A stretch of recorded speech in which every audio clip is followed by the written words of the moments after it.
Todo comienza con nuestro protagonista. Rikuto estaba en la azotea del edificio viendo a los demás estudiantes reír y vivir sus pequeñas vidas, mientras él pensaba en cómo terminar ese estúpido juego llamado existencia. Básicamente, otro día normal para él. Pero claro, su vida no siempre fue una comedia trágica. En casa, sus padres adoptivos eran tan amorosos que cualquier villano de telenovela parecería un ángel.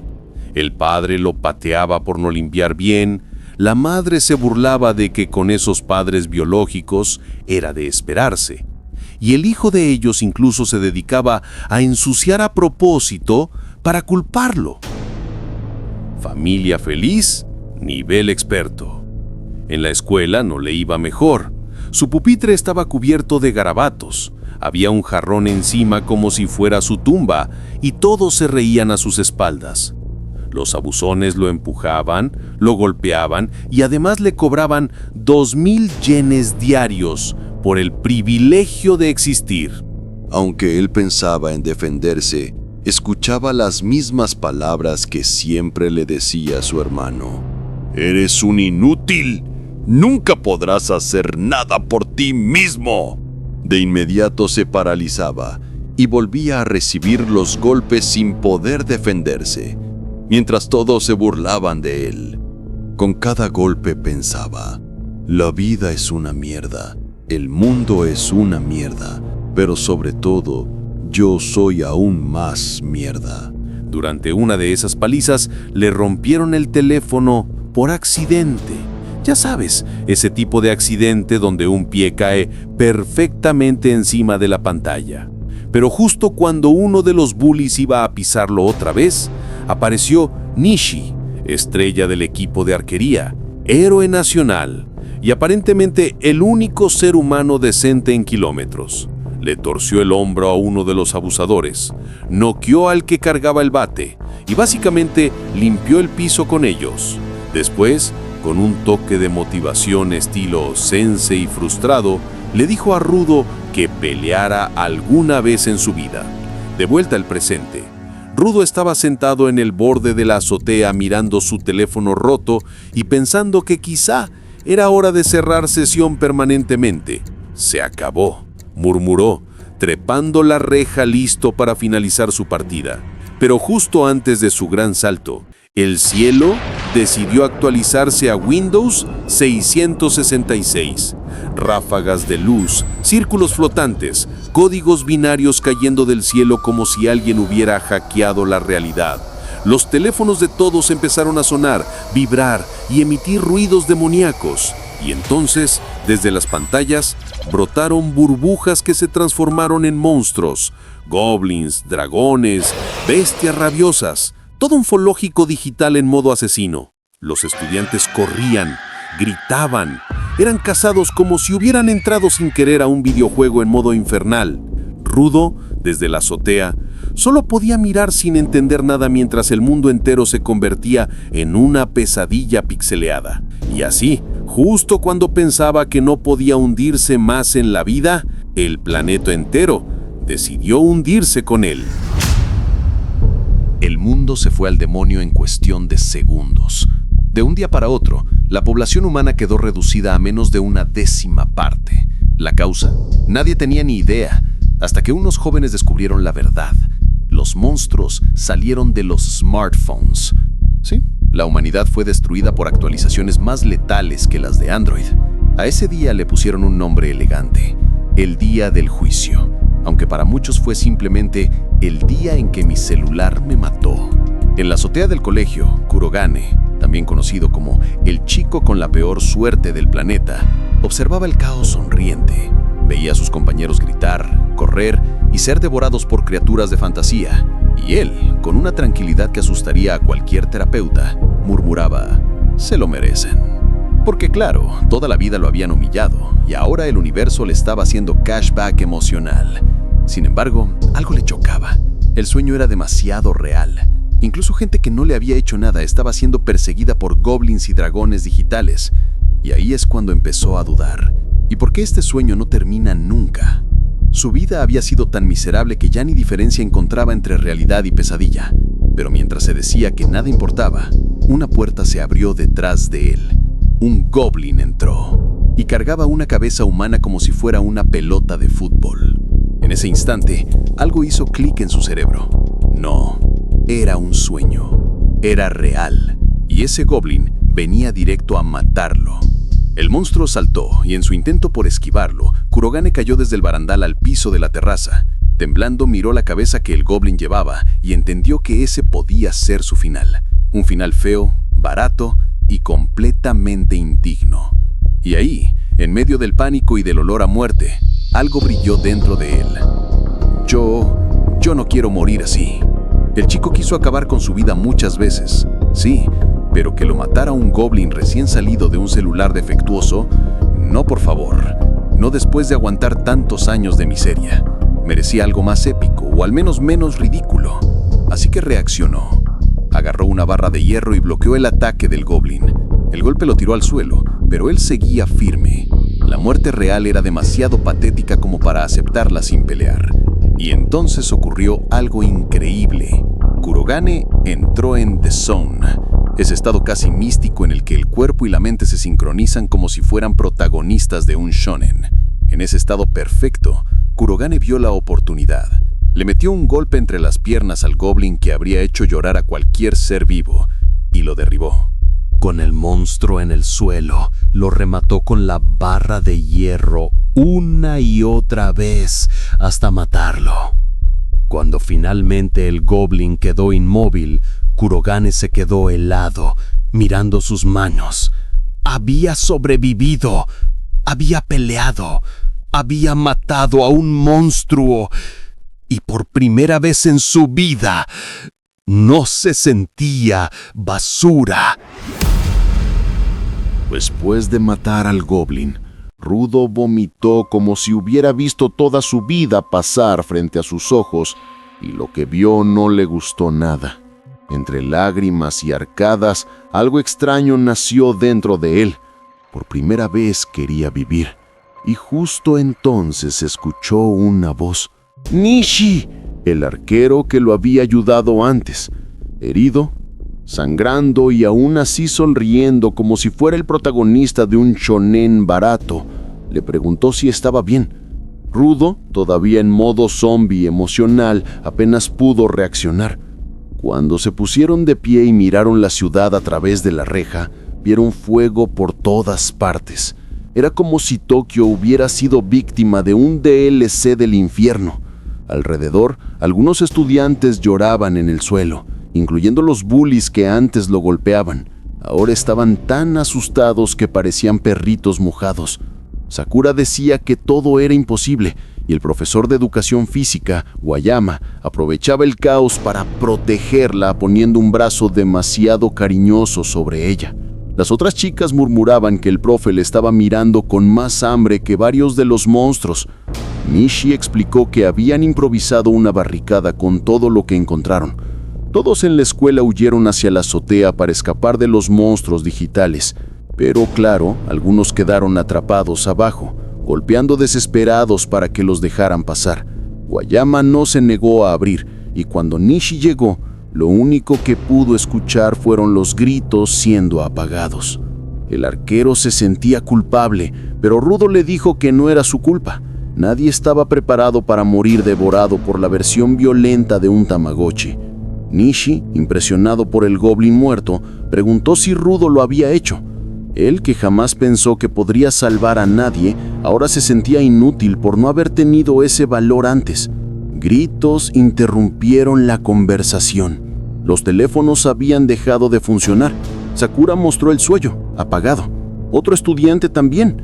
El teléfono de Rudo estaba roto, y eso al parecer lo había salvado. El profe lamentaba que no podrían llamar a nadie, como si la policía fuera a aparecer mágicamente entre dragones digitales. Rudo, usando el cerebro que todos pensaban que no tenía, explicó que si los monstruos salían de los teléfonos, entonces no solo la escuela estaba condenada, todo Japón debía estar igual, y probablemente el mundo entero. La policía, el ejército, todos estaban igual de fritos que ellos. Los estudiantes empezaron a entrar en pánico.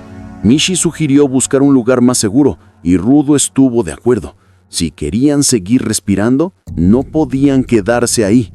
Pero entonces se levantó Taita, uno de los bullies, indignado porque el patético estaba dando órdenes. Lo agarró de la camisa furioso, pero Rudo no respondió. Solo lo miró fijamente, una mirada tan fría que hasta un predador se pondría nervioso. Taita tembló. Los otros estudiantes empezaron a insultar a Rudo, pero él solo pensaba: ¿por qué este idiota ahora hablaba tanto? Lo veía tan débil y ridículo que parecía un chihuahua sin ropa. Cuando Taita, el bully, volvió a provocar a Rudo, jamás imaginó lo que ocurriría. Rudo, cansado de estupideces, le soltó un «deja de molestar por tonterías, es fastidioso». Todos quedaron congelados. Taita, herido en su ego de microondas, intentó golpearlo, pero Rudo lo agarró del brazo, lo tomó por el cuello y lo estampó contra el suelo como si fuera una alfombra vieja. El grupo quedó en shock. Taita lloriqueaba que le dolía, que lo soltara, que era absurdo. Rudo, viéndolo ahí tirado, pensó con humor ácido: ¿en serio alguna vez le tuve miedo a este chihuahua? Nishi intervino para evitar que Rudo lo dejara hecho puré, preguntándose si este era el mismo chico débil que antes apenas podía defenderse. Los demás estudiantes murmuraban incrédulos. Luego, Taita, aún temblando, siguió amenazando entre insultos hasta que Nishi le gritó que no era momento de pelear, haciendo que el bully retrocediera como perro regañado. Rudo, sin perder la compostura, dijo que dejaran las estupideces y se concentraran en lo importante: sobrevivir.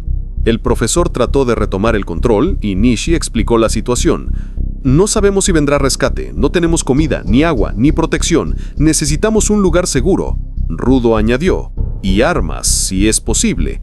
Sakura preguntó dónde encontrarían un sitio así. Nishi, resignado, admitió que ese era el verdadero problema. Antes de planear cualquier cosa, Rudo dijo que tenían que revisar el interior del edificio. No podían moverse a ciegas. Los estudiantes se negaron, diciendo que había monstruos y que era demasiado peligroso. El profesor, que claramente no quería arriesgar su vida, ordenó que Rudo y Taita fueran a investigar. Taita casi se desmaya al escuchar su nombre y sugirió que el profesor fuera para dar el ejemplo. El profesor se negó muy convenientemente, diciendo que debía proteger a los estudiantes. Las chicas fastidiadas lo llamaron cobarde y él se puso a insultarlas. Rudo no perdió tiempo, tomó el tubo de metal con el que había matado al goblin y avanzó hacia la barricada. Taita, temblando como un cachorro chiquito, le preguntó si estaba loco. Rudo respondió que quedarse ahí solo significaba dos opciones: morir de hambre o servir de bocadillo a algún monstruo digital, así que era mejor moverse. Nishi, motivado, tomó su arco y dijo que iría también. Tal vez quedaban otros sobrevivientes. Guayama, el profesor, gritó que si les pasaba algo sería culpa de ellos, mientras las chicas trataban de detenerlos. Rudo lo llamó hipócrita sin siquiera mirarlo. Entonces soltó el apodo: «Qué bueno que vas conmigo, Nishi. Ese chihuahua no parece con ganas». Taita, temblando, confirmó que, efectivamente, sí, era un chihuahua humano. Rudo advirtió que la expedición sería peligrosa, y Nishi sonrió y dijo que él tampoco quería morir, porque tenía una razón para vivir. Recordó la imagen de una chica en una ventana, clara motivación romántica estilo shonen. Rudo admitió que Nishi parecía confiable, y él respondió: «Debo estar tan loco como tú». Entre risas nerviosas y bromas, se dieron la mano, se presentaron formalmente y, juntos, empujando la barricada, avanzaron hacia el interior del edificio para enfrentar lo desconocido. El pasillo está lleno de cadáveres, pero aún así, Rudo y Nishi caminan como si fuera un lunes cualquiera. El arquero comenta que todo esto se siente como un mal sueño, y Rudo le responde que no, amigo. Esta es la vida real, la versión premium, sin tutorial y sin botón de reinicio. Rudo nota algo extraño. Oye, ¿y los monstruos? Porque sí, sobrevivir está bien, pero que la acción desaparezca de repente es anticlimático. Nishi teoriza que los monstruos se habrán ido de la escuela a la ciudad, y Rudo, con su humor característico de «ya nada me sorprende», dice que claro, La escuela estaba vacía, sin carne fresca, así que los bichos se fueron a buscar un buffet. Mientras filosofan sobre qué tan horrible es vivir en un apocalipsis, escuchan un sonido a lo lejos. Pam, pam, pam. Nichi se asoma y ve un goblin paseando como si estuviera buscando su merienda. Se miran. Deciden que pueden matarlo fácil si está solo. El arquero respira profundo, apunta con elegancia, dispara y ¡boom! La flecha le atraviesa el pecho. El goblin, que claramente no leyó el contrato donde decía que debía morir, se gira furioso y grita como si hubiera pisado un lego. Antes de que pueda alcanzar al arquero, Kurahan aparece y le da tal tubazo en la cabeza que lo manda a ver estrellas. El goblin intenta levantarse, pero Rudo lo remata a golpes sin darle tiempo ni a quejarse. Brutal, como siempre, comenta Nichi, orgulloso de su compañero psicópata funcional.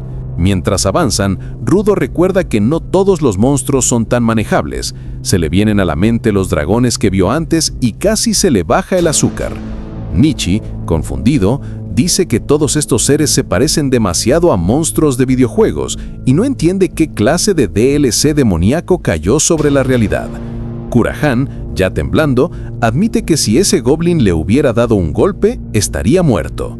Pero respira hondo, se arma de valor y asume que ahora sí están jugando en modo vida real hardcore, sin magia, sin niveles, sin cheats, solo con palos, suerte y traumas. Nichi mira a Rudo y le dice que él claramente no es un novato, que si tuvo entrenamiento o mentor. Rudo recuerda a su hermano, a quien una vez derrotó en combate, pero responde que no, que nunca entrenó. Entonces, ¿por qué dejabas que esos idiotas te intimidaban? Rudo solo dice que no lo sabe.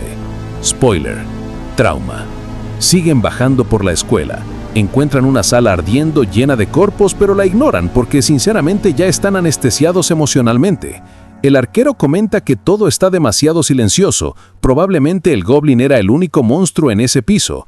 Rudo explica que ahí solo había zonas de entrenamiento, así que no había mucha comida humana que atraer. Antes de seguir, Rudo pide que aclaren los objetivos. Analizar la situación, saber cuánta gente queda viva y encontrar rutas de escape.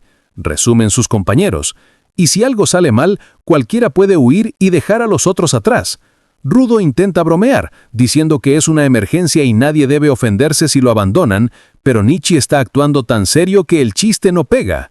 De repente, un grito de ayuda retumba desde el piso de abajo. Rudo ni lo piensa. Corre escaleras abajo como un héroe que no sabe que debería tener cuidado. Nichi solo suspira. Sí, ya sabía que este tipo no puede dejar a nadie morir. Sin embargo, en el lugar de donde provienen aquellos gritos desesperados, aguarda algo mucho más peligroso que un simple goblin. Si llegaste hasta aquí, deja tu like y un comentario que diga "Llegué". Así aparecerás en el próximo capítulo. Además, sabré que te gustó el video y traeré la siguiente parte más rápido que un goblin corriendo por el pasillo.